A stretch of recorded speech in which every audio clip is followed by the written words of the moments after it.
hindi pa rin rehistrado ang siyam sa kada 10 vape brand na ibinebenta sa Pilipinas. Yan ang isiniwalat ng Department of Trade and Industry sa pagdinig sa Kamara para sa Unified Excise Tax at paghihigpit kontra smuggling.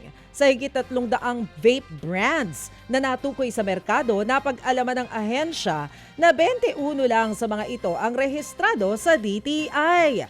Iilan na nga lang ang rehistrado, 2 pa ang nakatakdang bawian ng rehistro.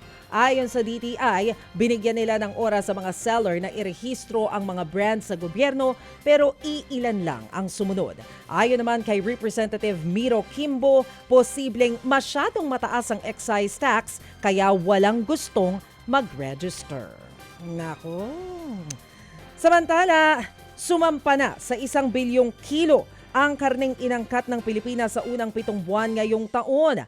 Mas mataas ito ng 11% kumpara sa 900 milyong kilo na inangkat mula Enero hanggang Hulyo noong 2025. Higit 86% ng inangkat ay karneng baboy. Ikinabahala naman ng isang grupo ng mga magbababoy ang paglaki ng imports. Nanawagan ang Pork Producers Federation of the Philippines sa gobyerno na muling taasan ang taripa sa baboy para maprotektahan ang lokal na industriya. Ayon sa grupo, sapat naman na ang pinagsamang supply ng imported at local na baboy para sa 1.7 million metric tons na tinatayang demand ngayong taon. Samantala mga kapatid, inaasahang mapipirmahan na sa Oktubre ang Free Trade Agreement sa pagitan ng Pilipinas at Chile.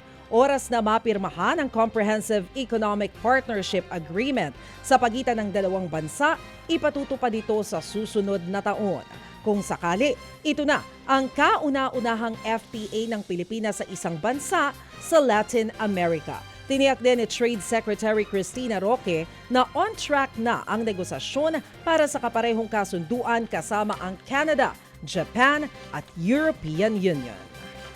Mga kapatid, patuloy po kayong tumutok sa 105.9 True FM para sa totoong balita, impormasyon, music and entertainment. Mag-subscribe sa aming YouTube channel at podcast at sundan nyo kami sa Facebook, Instagram, X at TikTok sa True Network PH. Bisitahin din po ang aming official website, truefm.ph. At panoorin din kami sa True TV Signal, Channel 19. Kami po ang 105.9 True FM. Laging true sa'yo, kapatid.